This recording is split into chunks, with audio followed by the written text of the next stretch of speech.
Check.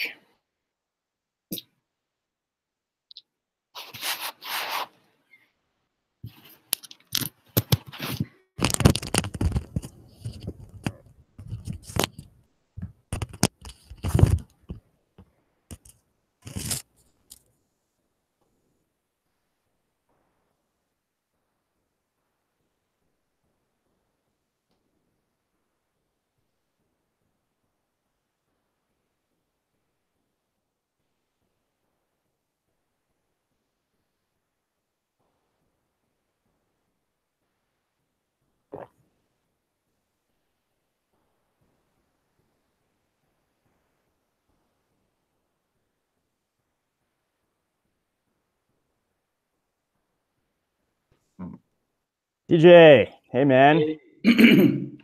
How are you doing? Good. How are you? Doing well. Doing really well. It's better than 8 a.m. Yeah, yeah, I know. That sucks, man. How did you agree to this? That woman that worked for you, she's a real persuasive. She said, "You're gonna get on this call. You're gonna do this." No, it's better to do it in the mornings than at night because it's by 11 or 12 things get crazy for you. Never know where they go. Never know the adventure. Are you a Midwest guy? I'm from Michigan. Okay. Yeah, that was the first time I really heard the long O when you talked. So say that again. That was the first time I've heard the long O when I've talked. Sometimes it comes out. And I work for a company that's based in it might as well be Minnesota. So it rubs off a little bit. It's the most catchy accent in the entire world, dude. It's very. I mean, other than California. So if you find me around a bunch of Californians, it's the same way. I don't know what that is. It's the actor in me, I guess. Hey, totally. You wanted me to record this on my side, but I don't know how to do that. Okay. Do you have? Are you on a Mac or Windows? Mac. Okay. So go to QuickTime. And QuickTime Player will have the ability to just record your voice, and it'll sound fine.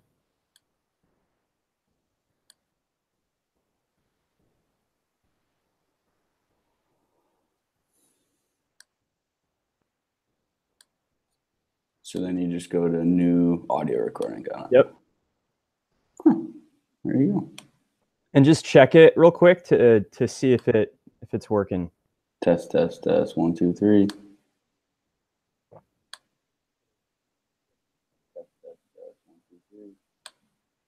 Cool. All right, man. Just hit record and we'll cut in whenever it feels like it's getting started. But sweet. Sounds good. Yeah. So I was just gonna say, so I went to school in Minnesota. I went to seminary up there. Did you ever hear of the St. John Vianney seminary? No, the big one in that area is the Our Lady of the Mundelein, where Barron was at for a time. So no, I never heard of the Minnesota one. Yeah. Well, anyway, being a Texan going up there. Yeah. What the heck?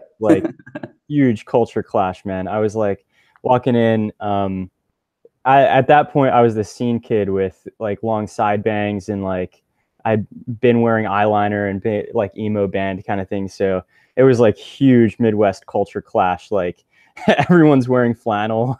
Sure. Yeah. This is like, who is this? How did you make it up to Minnesota? Is that you can choose where you want to go, or? No, you can't.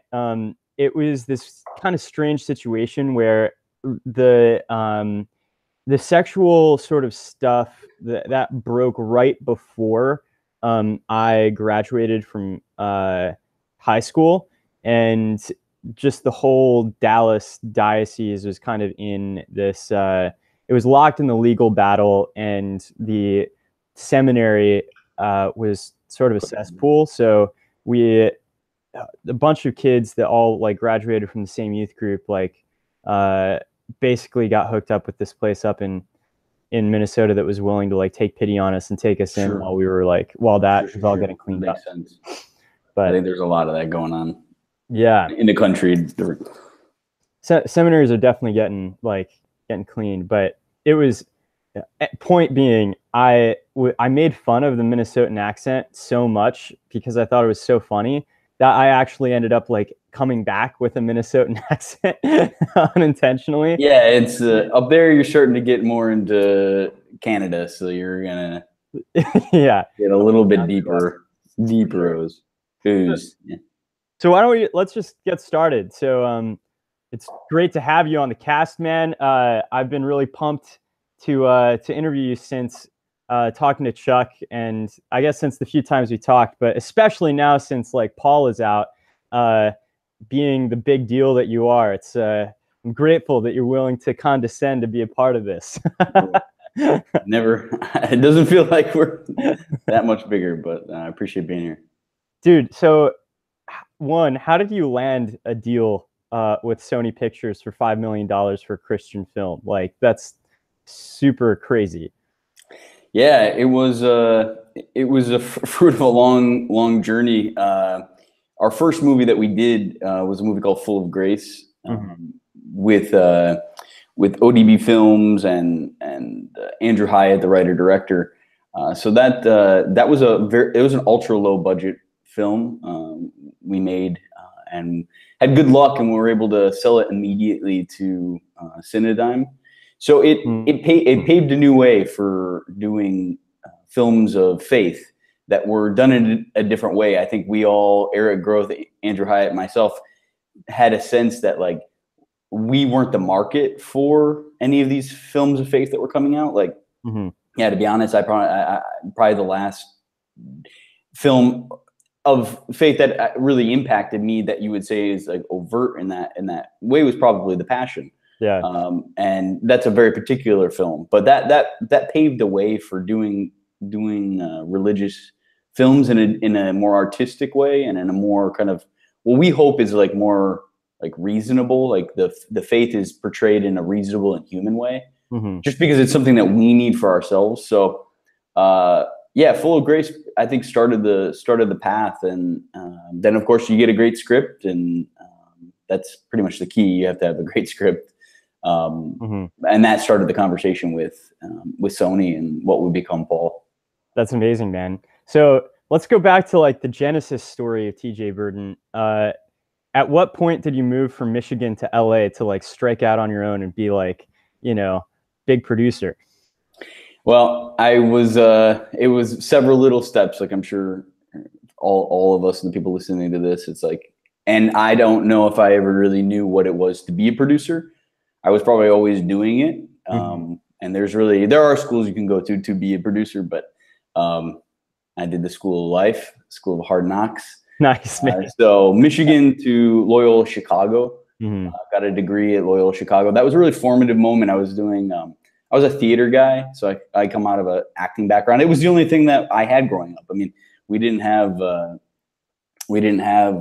Final Cut Pro and really nice laptop. I mean, I'm 33, but the tech divide is it's steep. When it happened, it happened. And so anyway, theater was the only thought of like what a creative, like the only thing I could think about doing, because it was the only thing I could access. So with that background, went to Loyola, did a degree in communications and theology, got a minor in theology. That started to become more important in my life, and I just was curious. Ended up doing acting at Loyola, was like actor of the year, though I was not in the I was not even in the theater department, so I pissed off how did that everyone happen? And you're the outsider, man. Exactly. It was not a fun time to be there. What role were you playing that got you that prize? Yeah, it was a great show called The Laramie Project. If you ever heard of that, it's about the death of Matthew Shepard. This is a Jesuit school. Matthew Shepard was a gay student who was brutally killed. And it's an awesome play taken from everybody in the town's point of view. So there's like 30 different characters about how did this happen? How did we come to a moment where we kill someone out of hate? It was a really cool moment of like, I think something that a Jesuit school could chip away at and, you know, be honest and real. And it's a great character piece because you have to play 10, 15 characters in the show. And I have an improv background. And so that was all stuff that was really, it came very natural to me. This is so cool. Yeah, I just remember being on stage and being like, feeling that the world was a little too small. Like my desire was bigger than the stage. Like literally I had a huge desire to go out in the world and I didn't know what that looked like. But I followed it step by step, did some documentary films, started getting into docs, which was a really natural transition for me from theater, because docs are kind of like theater of the world. Interesting. You're observing life in time and place, and what was like the first doc that you, because it is, I guess it does make sense, but like it's not like totally intuitive, what catalyzed that switch? Yeah, I think it was school, and it was the idea of picking up a camera and going in. I was just really curious about Chicago. Chicago's a wonderfully eclectic. I mean, some of the greatest writers of the 20th century come out of Chicago. Everything from Upton Sinclair to some great Catholic sociologists, Father Greeley. It's a really interesting melting pot of. So I started doing docs about the city, about the life. So I did a small doc going down to this group called Brothers and Sisters of Love. It was a ministry that I was volunteering with. And it's a guy who is not a brother, but he calls himself Brother Jim, dresses in all his own habit made of patchwork of jeans. Wow. And walks in the middle of Cabrini Green, some of the more dangerous areas and neighborhoods in Chicago, and preaches a gospel of love. I mean, really, he just knocks on doors, says hello. It's a ministry of presence. It's wild. So you walk into like old abandoned housing projects and knock on doors and just like, how are you today? Like, that's it. Wow. So things like that. Being a small town from Michigan, I was like, this is amazing. Like, like what is this big city? So those kind of stories, I think, were kind of curious to me. People's stories, like out in the world, showing it as it happens. I think I was kind of obsessed with that. Right. So that was the transition that got me interested in film. And when I was in Chicago, there was a woman named Barbara Nicolosi who was then the head of something called Act One. And she came and gave a talk at, downtown Chicago, I think the seminary in downtown. I don't know what she was talking about and why I was at a seminary, but there I was. And she talked about Catholics coming out to Hollywood. And it just sparked something in me that's something I could do, something that was interesting to me. Though I'd never thought of Hollywood, never thought of Los Angeles in my life. Like if it was going to be a big city, it'd be New York. So that's what transitioned me out to LA. So how did that culture clash / landing go for you? Was it like an easy transition and you just started working, or like how did that work? Well, I remember being an intern and totaling my $700 car in Los Angeles and being like, oh gosh, it was a culture shock on the highway, that's for sure. Yeah, and you said oh gosh, just like oh god. No, I probably said a couple other things. Won't say on this podcast. Yeah, no, it's still a culture shock. I mean, LA is a living, breathing thing. So when you think you know it will slap you alongside the head and tell you it's something else. And so it's a very different kind of place. But it's also really curious. I mean, I think I remember at that time just being like, it's the most extreme, kind of like New York, I would imagine, but it's LA's in particular. Like, you just find these pockets of the most fascinating things you've ever seen in your life, but they're in the cracks. You have to kind of go look in the cracks. So from that point of view, it really attracted me in the nature. But from a career point of view, like, yeah, I mean, it was just the step-by-step, get the internship and then the people you meet. And I was lucky enough to have that landing pad of Act One. And then, so I got half trained in the Act One stuff on writing and on producing, which was new for me. And at the same time, I had an opportunity to do a little bit of interning work and, you know, just doing the more admin stuff, assistant work, which is super important out here. Like, everybody's got to be an assistant, learn how to be a good assistant. And so I had great mentors, good people who really shaped me, you know, because it's you have to be excellent. You have to be really attentive to details is what, like, the big thing I learned in Hollywood, because one detail could mess up a whole project. So it was it was an amazing landing pad. I can't speak more highly of Act One. What was one of those like important sort of life lesson moments, or Mr. Miyagi moments, when you were in Act One that like helped you to learn how to navigate it? I guess it was probably more from a relationship standpoint that you never, like, you don't know, like, you may be entertaining angels, you know, the assistant that you're working with can become your boss in 2 years. Your, you know, like, how you treat people, not as in an advantageous way, but that you need to be excellent and treat people well, because it's a kind of a familial environment that will then help you in the next step, because everybody's kind of helping each other in the next step. The ideal is in that way. Were you sort of like not getting that, and then somebody like told you, hey, like, this is how you do this? I mean, I worked for a guy who then later on was helping his movie get made at a company I was at. So he was, him and his wife were running the program, and I think there were a couple times where, you know, they pulled me aside and said, hey, look, like, you need to pull up your A game here. And it was, you know, when you're like bright and new out of LA or out of, you know, the Midwest, and it was good. It was you know, it was that kind of those learning, those, and it's every step of the way you always have somebody along the way who can kind of lovingly correct you, you know, and put you on the right course. Right. I think there's so many people from our generation that really love that, or like want that deeply. It feels like, at least for a lot of the people that I talk to, one of the big missing pieces is that like Mr. Miyagi, like mentor figure that lovingly corrects. I think most of us have experienced like bad bosses or like really nice people that like are passive aggressive. So that's a really cool thing that you got to have that sort of experience with Act One. So one of the questions I wanted to ask is, so we were at Napa, we were sitting down talking about the Catholic Creatives pitch. I was drinking like the girliest drink I've ever had. It was very frozen, but it was hot, so it was like worth it. But you were like, hey, so what are you guys like? What's your pitch? What are you saying? And like me and Marcelina just like launched into this thing about culture change and, you know, Catholic Creatives culture change, and you were just like, guys, stop on this culture change stuff. Like, you need to talk about specific things, because culture change, like, that's a dead horse.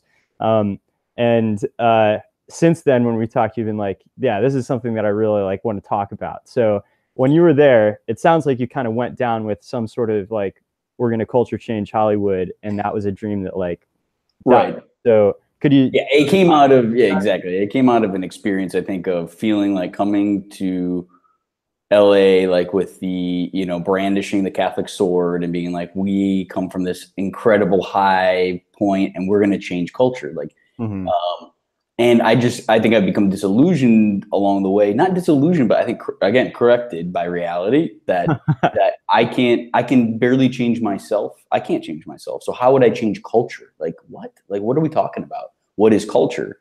I think for me, and I think for the guys we've been journeying with and the creatives around us, it's been like that the humility to admit that, you know, I'm the one that needs to change.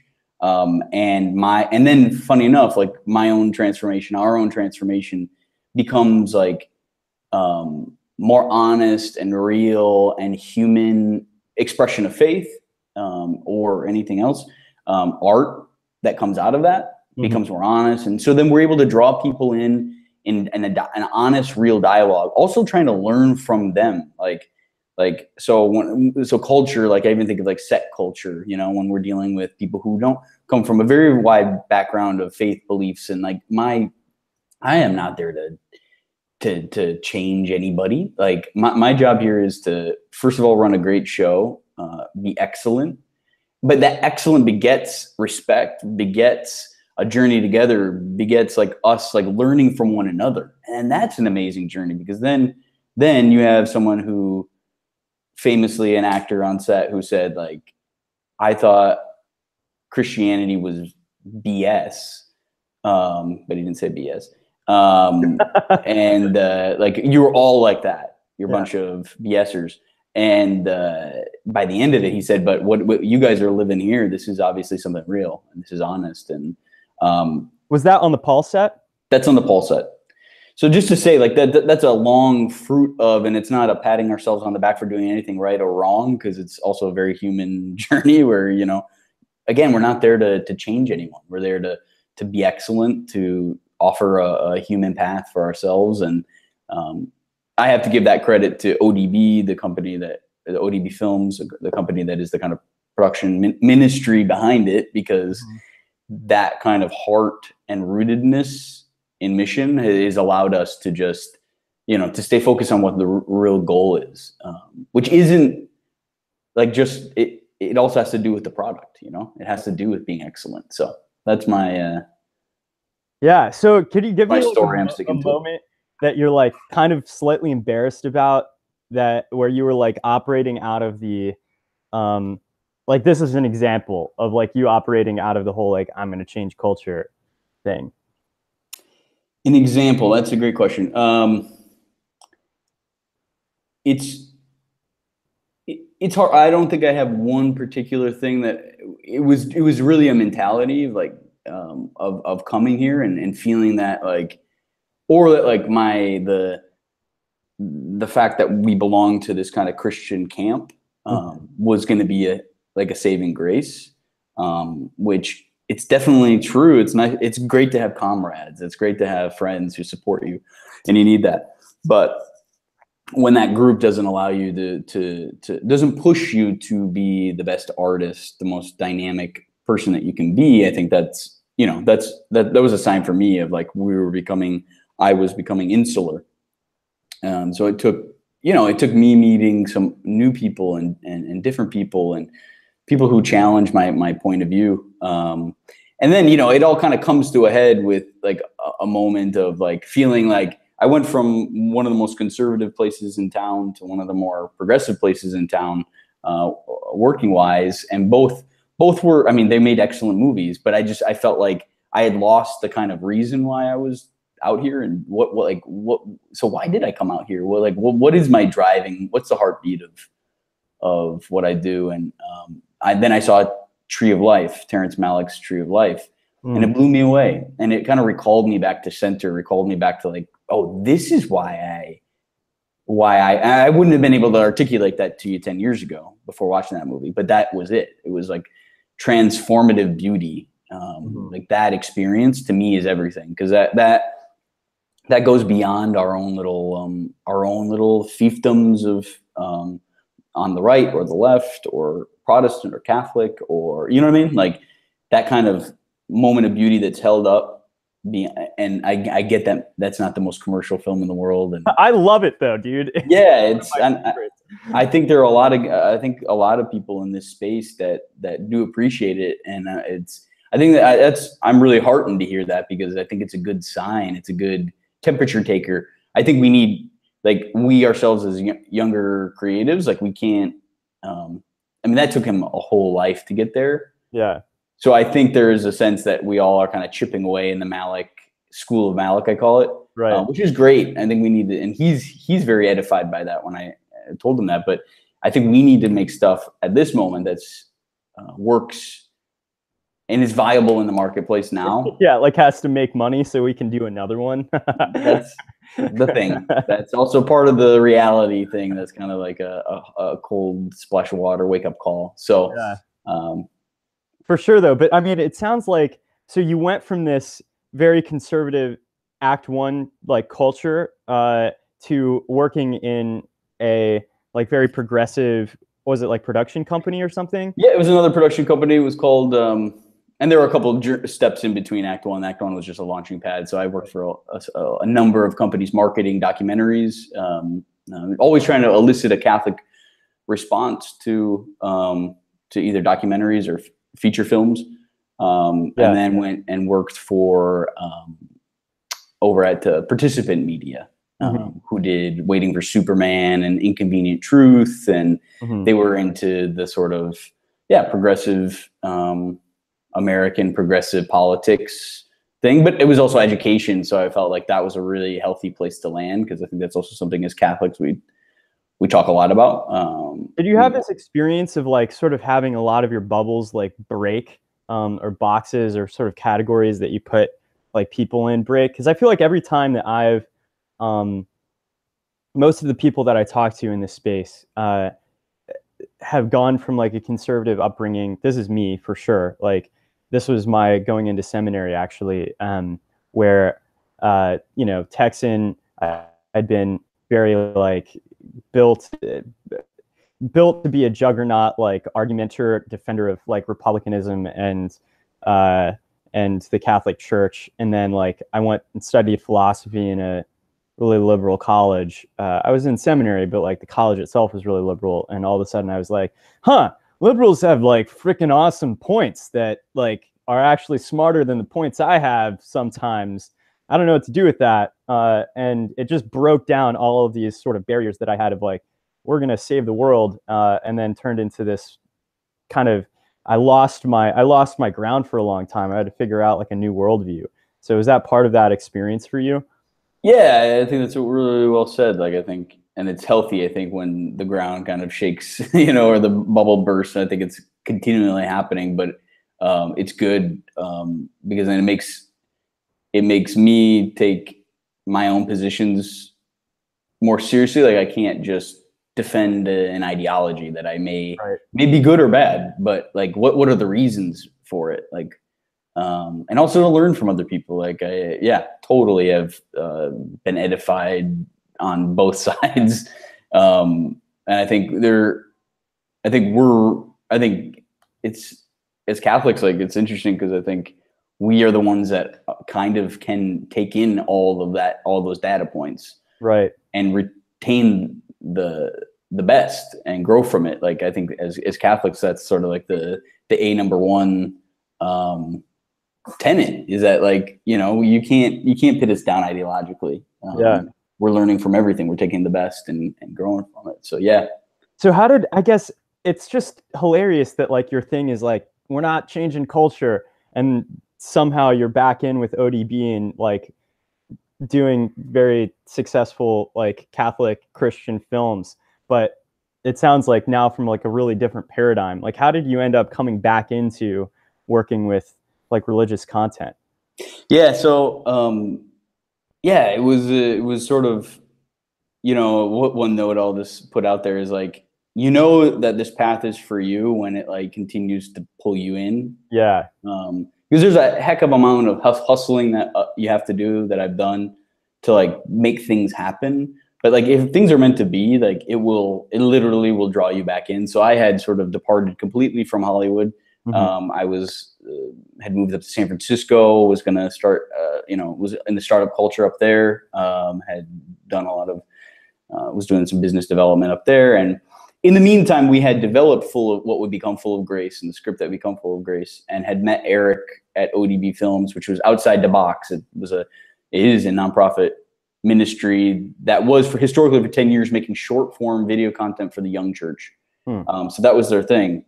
And he had a desire to do a series on the saints, and got connected through actually through one of the people I think is in the Catholic creative space, Rob Kazmark. Oh, cool. Who put us together, and I'd worked with Rob on some campaigns in the past. And so a dialogue over time, I brought Andrew in, we developed this project, but then it's always the problem of money, right? So then we were kind of stalled on the money. So that was good. We weren't stalled that long, but it was enough time to be like, well, got to move on, right? You know, you got to go pay the bills.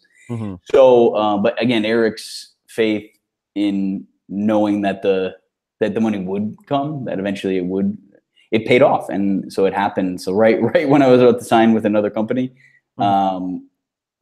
Eric calls and said, we got the money, let's go do it. So the money for Full of Grace? The money for Full of Grace. So how much did you guys need for that?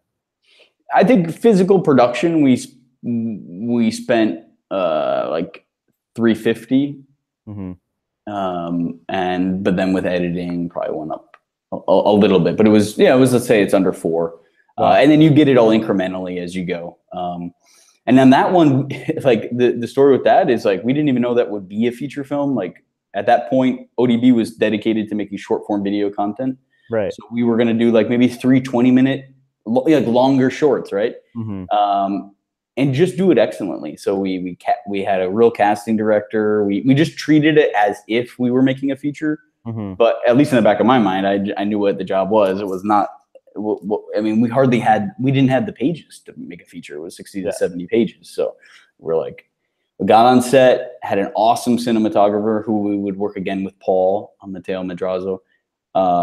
Again, everything, all the pieces combined, it was beyond our expectation. And it was like, wow. How did the money just like fell out of the sky? Like, I mean, if right now for me, like thinking, oh, like $300,000 for a film, like, nonprofit thing, that's never going to happen. Like that's the internal reaction that I have because of a lot of my disillusionment, I think, with like the Catholic Church and with, my being at Napa, honestly, like the thing that I'm always like feeling when I'm there is like, none of these people give a shit about beauty. Like no one is going to try and invest in media because like Catholic business people, they don't get that. So like, how did you get, I don't know, like how did that happen? Yeah. I mean, I would say that like, especially on the Catholic side, like I think a lot of these guys come out of, they're strong business owners. So they come out of like a rigorous business background. So if we're not helping them make good decisions because we don't have a proven track record of things being sustainable. So when you're able to like marry business with beauty, it helps someone, I think, of means who had maybe run a business their whole life and they're always struggling with staying out of the red. So I think for us, it's really Eric's gifting. I think he and for many years, this ministry was sustained on the back of donors. Yeah. And so these donors were people who had journeyed with Eric and the ministry and us for a time, saw the path that we were making and thought it was reasonable to risk, but they were and then I'll pivot and just say those people were risking less on the business and more on the heart of the ministry behind it. Like the point of these films is not for the films themselves, but the point is to help people, to touch people's lives, the people that and I tell you, man, because it was just such a paradigm shift for us, as it was like those same people who gave were the same ones who every day said like a memorare during production, which at that point I was like, it was my first film. So I was like, probably didn't have a moment to pray. And my prayer was like, help. And then later on to find out that those same people were sustaining us in prayer, so supporting us financially and in that way was a really an amazing thing. But I think it's about you have to make sure your heart's in the right spot, and then I think business follows. Right. So in that whole process, like it sounds like there was a really big sort of tectonic heart shift that had been happening in you from being more of like this, I don't know, like defending an ideology to just sort of beauty. You talked about seeing Terrence Malick's Tree of Life as like a moment where you felt probably like spiritually enlightened, or just like, this is what I want to make. Like how did take me along sort of the spiritual journey that happened there for you. Yeah, I mean, I think was one of, I grew up Catholic, culturally Catholic, and so but it was not really anything, something important for my life. So in college and later high school, it became more important through meeting a couple people that really changed some things. I was like, oh wow, you can live this thing out. It can be livable. Mm-hmm. And then, it's like an up and down thing, right? Like, especially as Americans who are like highly individualistic, who struggle with, Catholics who struggle with community and belonging and all those kind of questions. So it's like, I think, and then when you're in like a highly volatile business, just the ups and downs, and then the creative life. So yeah, I think that kind of up and down flow is just sometimes hard to navigate. Mm-hmm. And I certainly didn't know how to do it on my own. I don't know if anybody does. And had started to meet some, and I had met a lot of great people out here along the way. You meet important people on the journey, like who kind of point you in the right direction, mm-hmm. like to your path and to my path. And they pointed, and there was a good group of folks out here that got rooted with, and it was helpful because it was, I think what I learned there was like these people loved life more than I did. Like they loved film and TV and all the stuff that I was like working in, but they loved it more. I was like, what the heck? Why? Like what? Who is this? I don't know these people. This is Communion and Liberation. Oh, cool. Yeah. Some of the folks in CL. And so, a couple friends were, scientists who have nothing to do with, film and television per se. Anyway, that kind of passion for life really sparked something in me and was helpful to, and I think opened me up to like those moments of beauty, like realizing that's what I'm made for. Like that moment of watching Terry's work, to me, it was like, it showed me that like, that's what my heart's trying to figure out in this journey. It's trying to make sense of suffering and love and this ultimate destiny that we're made for. And it's sort of all the pieces started to come together. And yeah. How did that link back into like the Catholic sort of spirituality? Were there sort of like spiritual experiences with like scripture, with mass, or in terms of suffering, like with Christ and the cross, that ended up like drawing you back into a mystical experience of Catholicism? No, not at all. Probably quite the opposite. I probably would have been very against that. And not that that's not an important, or those aren't like important things for a person's journey, but like for me at that moment and who I am, like it was about like learning that like the God of reality, like the God of that like he's like somebody wants me to like enjoy life to the fullest through life. And I don't, and that's not to be like abstract on it, but it was sort of gave me a gusto back in life. Cause I think, whatever, Christ suffering on the cross is, helpful in it as much as I know that he wants me to be fully myself and happy, and be fulfilled. And it was kind of like relearning that, or maybe learning that for the first time. And through work with it's a community life. So it's a share, there's school of community, every week, a weekly kind of meeting of sharing on your life, where you're at. So learning from one another on the journey, that's an important part, but it's not the part. I just remember going to a couple concerts and feeling, or like watching, like feeling myself come alive. And that was like something that was like, oh, wow. This is what it's supposed to feel like. Yeah, I want more of that. That's good stuff. When were some of those like coming alive moments for you with Paul? You're just like, this is amazing. I'm like so excited right now. Yeah. Oh my gosh. It happens more and more now, I think, as the processes end, when I get like the film translated in Italian. And when I see that it's #2 in Brazil and #3 in Mexico, like, because that process was very intense. Like a year ago, we were were pre-production, and a year later we have a DVD. So it was a pretty intensive turnaround. Yeah.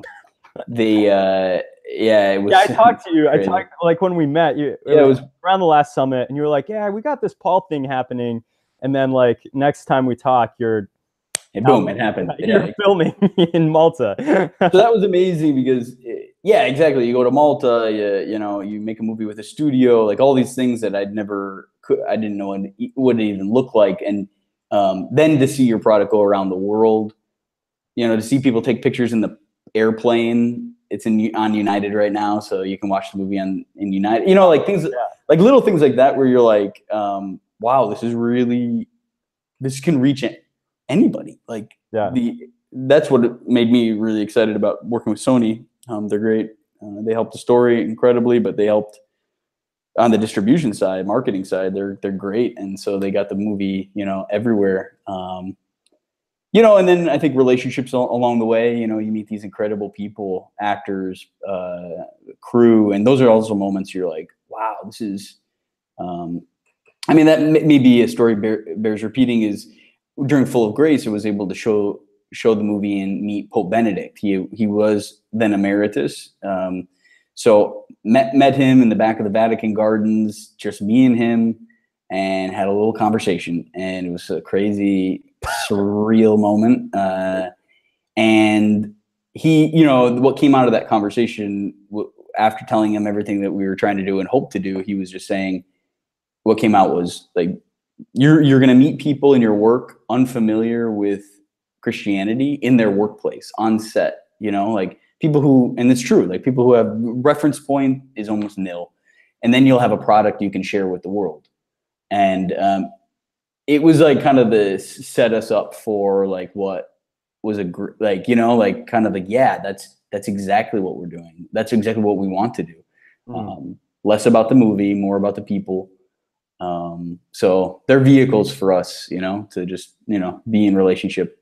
Yeah. I mean, when you were talking to me at Napa and you were sort of like giving me the Mr. Miyagi moment of like, dude, don't talk about culture, just talk about people. It sounds like one of the big shifts that happened was like a specificity, like away from ideology to like one person, you know, like one person at a time, me first, you second, right? Like, what we're going into, like, you know, talking about you as one of the persons affected by or transformed during the process of Paul and making Paul, like what were parts of like the birthing of that were like self-transformation? You mean along the way making it, or on set, like afterwards, before, whatever? Like, yeah, I mean, I think with Andrew specifically, like when we work on the stories and, you know, we're the ones kind of going at kind of the deep trenches, and to get into Paul's life was very hard because he had such a wide spectrum on his life. So what we had to do is try to understand from our own experience, but what would be most interesting? What's the way in? And the hook for us was, here's a guy who was the ISIS of his day, who became the Pope. Yeah. What would have happened to him? Like, humanly speaking, what was the drama, the journey? And I think there was a kind of a clarifying moment for Andrew and I, as it was like, yeah, he wouldn't have gotten over the fact that he killed. I mean, that's, you know, and I hope not a lot of us have killed, but, you know, we've killed in different ways, you know, and I think the fact that, so to be a saint isn't to get over that stuff, but it's to, you know, to go through it. And so we just thought that was a really interesting psychological analysis of a person, that, you know, you still carry the wounds with you. And that all of a sudden Paul became a really living, breathing, and I think you'll see and then we get James Faulkner, who is an amazing human, who puts skin on those bones, but it was, and he was open to the journey because he himself is not like a lifelong, I mean, he's a lifelong Anglican, but he would be the first to say he's the least religious, which I don't think is actually true. I think he's very, very religious in a different way, but he brought an openness of spirit to that role. That's in the writing that came through Andrew and I and ODB's kind of working on this stuff. But that's the kind of work that we do to try to bring these characters to life, so that we don't just stay on the surface or make like Andrew always says, like like we're filled with statues of these people, but they're like these statues that like mean nothing. Like they're dressed in like 16th century garb. I mean, there's so many reference points on them that doesn't make any sense. So we're trying to bring them to, you know, to today. Yeah. And to do that, in some ways, you have to be very vulnerable to like your own, I guess, like they become archetypes in some ways that have bits of your own journey in them. And in order to be able to like make them human and sort of share that wound with the world, you're almost like in a veiled way saying, hey, this is me and this is what I've like struggled with. And you've had to dig that out as a part of the creative process. Like I know that with my team, whenever we're starting to work on a story, like we were just working on one about like the fatherhood of God. And as we're getting into it, we're all just sort of sharing like our deepest father wounds as parts of like sewing into the story, you know? It was this beautiful experience, but man, it like made me process at a level of specificity, like my own stuff that like I'm not used to having to do with like people normally, right? But the creative sort of impetus, it forces that out of you, right? I'm just wondering like, yeah, now that you've kind of gotten through that, what's your vision for continuing on, and what's like next for ODB? Sure. Yeah, no, I think that's good work to be doing as artists. I think it's I think we could risk on one side or the other too, of like holding all that stuff back and not dealing with it, or going overboard and putting all, you know, it becomes this emotional, you know. Yeah. And I know we've done that on shorter projects and longer projects, but I think it's a good work to do because it opens you up. And then you begin to realize what's the stuff that kind of connects across, like after you kind of do that processing, then you can draw out the ones that are the more like salient, that it's just to be able to, how do you connect this with as, you know, a wide range of people as possible. Right. And that becomes very interesting, because I think there's a moment right now in filmmaking, like you look at this movie that just came out called 8th Grade. I'm thinking of a couple other that are coming out. They're just highly specific emotional stories. Right. And I think that's an interesting place to explore. And I do think as Catholics, like we are kind of disposed to being open to those types of stories and reflecting on ourselves and processing, like you said. So I'd encourage, you know, your group and the people listening just to own your own story. Like, because the specificity of your own story is interesting, and it also can then resonate with more and more people. Like the 8th Grade movie, you watch it, it's like, it's an 8th grade emotional girl film, like done really well. It's R-rated. And I think it's just, to me, I've been noticing more and more, like there's so many, if you can own your own story and tell it in a captivating way, in an excellent way. And that's the other thing, is like, also know how to tell these stories so it doesn't just become an emotional processing. Right. It's a really cool moment, because I think there's opportunity now to be really specific and reach an audience. As for the future of ODB, we have 2 more features that are on the burner right now. We're focused on, and then we're putting together sort of what we hope is like a slate of projects that can fit the mission is to make artfully made, spiritually rich films that help people encounter Christ. So, you know, we're exploring limited series, we're exploring television. I mean, we definitely think what we have in The Full of Grace and Paul, you know, low budget film, you know, biblical, there's probably another 1 or 2 in that, you know, still in that space that we could tell. But then I think there's some interesting figures of faith and other stories, even contemporary stories, that we're really we're interested in. But it's a unique one because we have to, as a team, kind of discern what is it that we feel called to tell.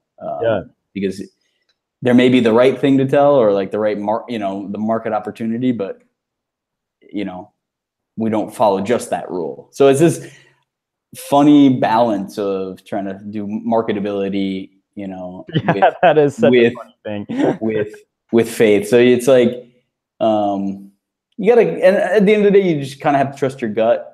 Yeah. Know what really fires you up, and starting to learn from that. can, I think, show a way forward, because it's no one knows. You have to have kind of surround yourself with good people. I think that help you make that decision. Yeah, I mean, you sort of, one of the things that's interesting is like you have this very like exponential stair-stepping like thing happening where, you know, you do some shorts that are like super low budget, and then you're like, okay, well, let's do a 450 or like right under $400,000 budget, like kind of feature, and then make money on it. And then people are like, oh, interesting. Let's give them $5 million and see if they can do that with more. And like, yeah, I don't know if it went down in quite that way. I wish that was the process. That would have been a lot easier. There's a lot of scrutiny between those steps. It literally was not automatic. Yeah. And we were always looked at I always said guilty until we're proven innocent. Mm-hmm. Which is true. I mean, we were young. They took a risk on us but I do what I think they couldn't sustain any longer were $150 million biblical movies that didn't make any money. Right. So we were able to demonstrate that you can do it for cheap and still retain all of the elements that you would get, still attract good talent, still make it feel like a real big movie, even though it's smaller and more intimate. Those are interesting things right now, because it's with the Marvel effect, you have huge movies, and then you have low budget. Like the middle ground is almost being completely taken out. Right.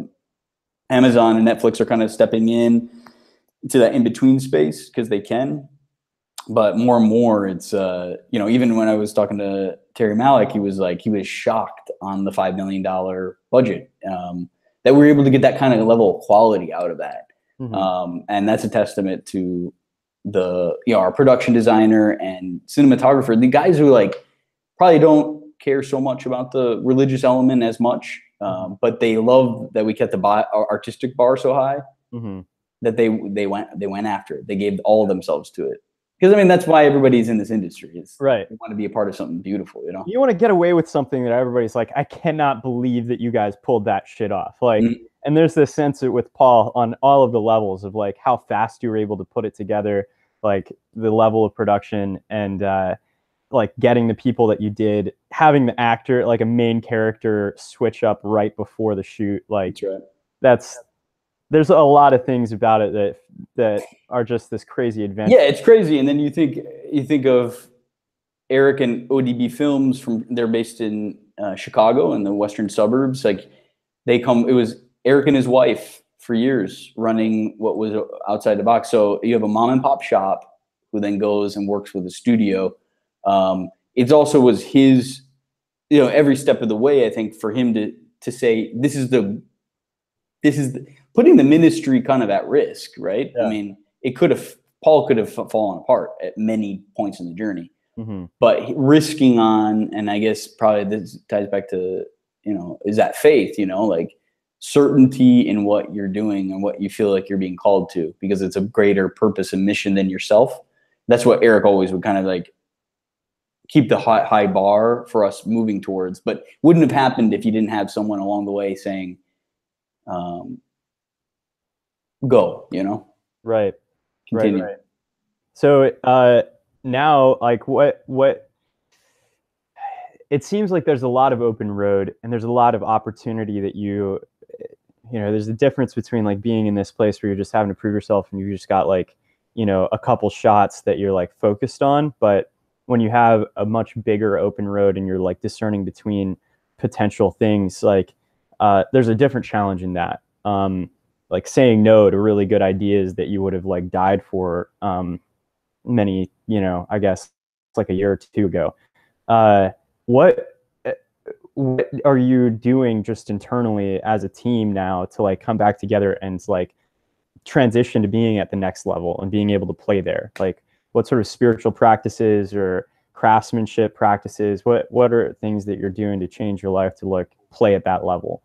I think we're trying to see each other more. I mean, our Andrew is writing the next big one, and right out the gate when we raised the money for that project, we said, let's try to see each other face to face more. So we kind of launched the project together.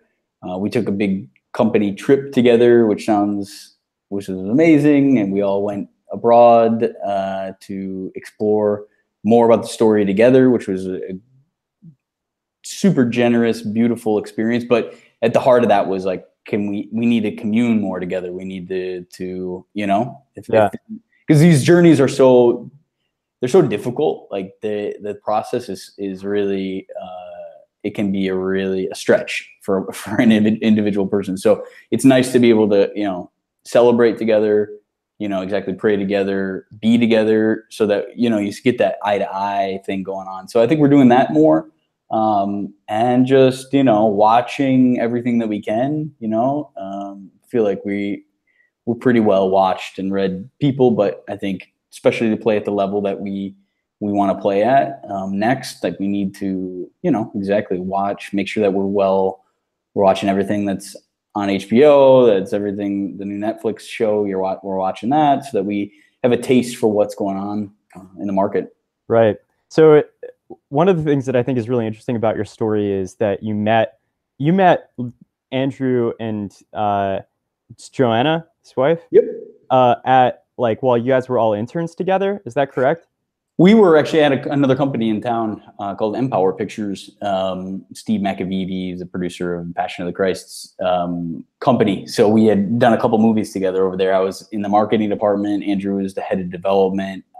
Joanna, who would then become Andrew's wife, was an assistant for the president. So yeah, it was like exactly one of those wild we're traveling to Malta together, but with no plan of our own. Like, I think we even lost touch. In fact, for 2 or 3 years, I think Andrew and I lost touch. We had done a couple things together outside of the company, but it just, things don't all often come together, and then you have your own trajectory. Yeah. And we came back together around, he had just finished his second feature film, which was The Last Light. It's worth watching. It's like The Great Divorce and a thriller. It's a curious movie. Met at an Easter celebration, reconnected. Our group of friends always host like a big raucous Easter celebration, and he never wanted to miss it. And he was out of town, so must be one hell of an Easter celebration, man. It is, my friend. It absolutely is. That year, I think we made paella for 150 people. Holy shit, man. Yeah. That's awesome. So Andrew shows back up for the party, of course. No, and then it turned out that we were living within a mile of each other in a different part of the town.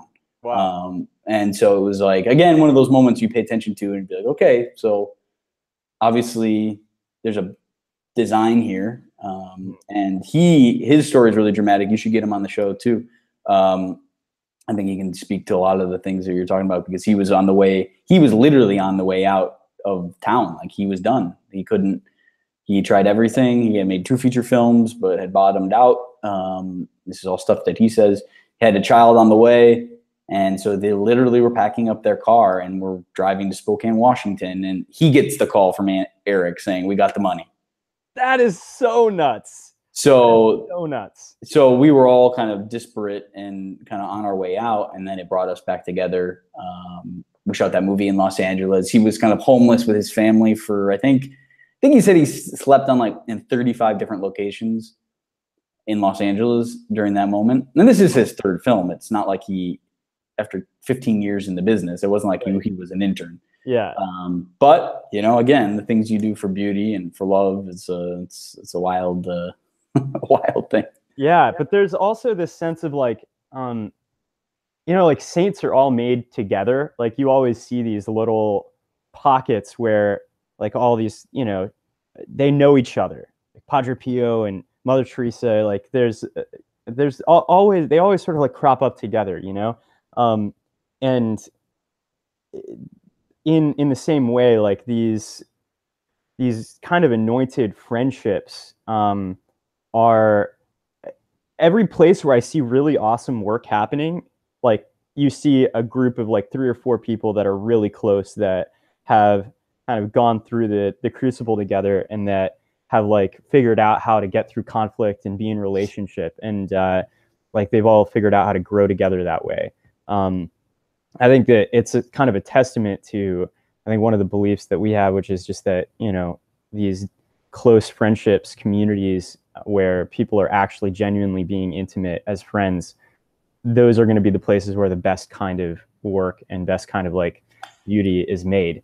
And I think it's it is a recognition there that you're not complete by yourself.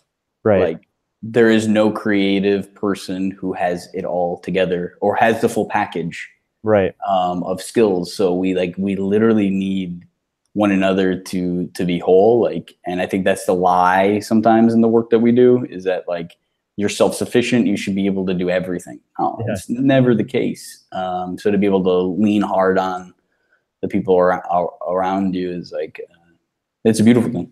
Yeah, it makes you have to know what you're good at and like stop doing the things that you're not good at. And I don't think that you can ever like figure out how to become excellent until you've really specialized, and you can't really specialize outside of a community, you know? So there's a lot of that, but we're kind of coming up on our time here. So like, what are pieces of advice, like concrete things that you would say to the people that are listening about like how they should pursue, I guess they're probably like more at the beginning of their career, maybe at that place where they've had the ground shaken from under them, but they're looking for a new paradigm. They're following beauty and taking some risks on it, maybe sleeping in a bunch of different houses, homeless, you know, like what are some things that you would have to say to those people right now? Yeah, I would say I did something in LA at a certain point because I said had an acting background. So I wanted to at least flex that muscle again, go back. So finding, and it wasn't like I didn't have a goal to actually be doing that again, but I knew it was a muscle I needed to flex a little bit because it helps me do what I do. And that program was really interesting. So I think finding like groups and programs that are, and you can find them online too, like, you know, these master classes that are available, like, you know, flex muscle maybe that you're not comfortable with always, creatively. Like if you're a great painter, yeah, take an improv class. If you're an actor, learn to read a little bit more, flex muscles. That class in particular, there was part of the work was mentality work and part of it was practicum. And the mentality work was really important because it was working on the kind of false voices in the head that kind of whisper and say you're not good enough and you're not worth it and all that. And I think that's really important as an artist, that doesn't just come through a book, but it comes through, like you're saying, a community. But I was thinking of one book that was really helpful at that level is Letters to a Young Artist. The Rilke book. That's an awesome thing to reflect on because he challenges that young, or Letters to a Young Poet. Maybe Letters to a Young Poet. Yeah. Poet. Yeah. Works on the mentality because I think that's 50% of the game is like getting over all those things and just getting into doing, right, and creating. That's amazing. In terms of flexing like other creative muscles, do you have any plans to actually appear in any of your own movies? Well, in Full of Grace, if you look at the credits, I'm the most credited person in that. I was a messenger in that film, and I always tell Andrew he needs to put me as the messenger in every picture, but I'm too expensive. He can't afford me anymore, so it's fine. I'm union. It's not going to work. Yeah, man.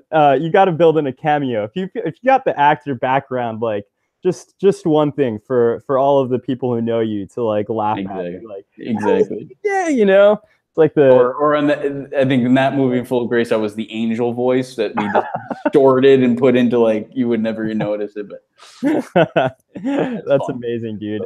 Okay, so last question is, where can people find you, find more about like what you're doing? How can they support ODB and kind of the trajectory that you're on? Sure. Yeah, well, we have odbfilms.com. You can see a little bit about the work that we do. We also do evenings of reflection with the movie. So if people want and are interested in hosting the film, they can learn more about that there. Oh, that's cool. yeah, those are really interesting ministry nights. So I don't know who's listening to this, but we can fly one of us out. We'll host an evening of dialogue, discussion, reflection on either Full of Grace or Paul. And if there's anybody who wants to connect and talk more on, you can find me on Facebook and LinkedIn. Happy to continue any conversations with anybody who might want to.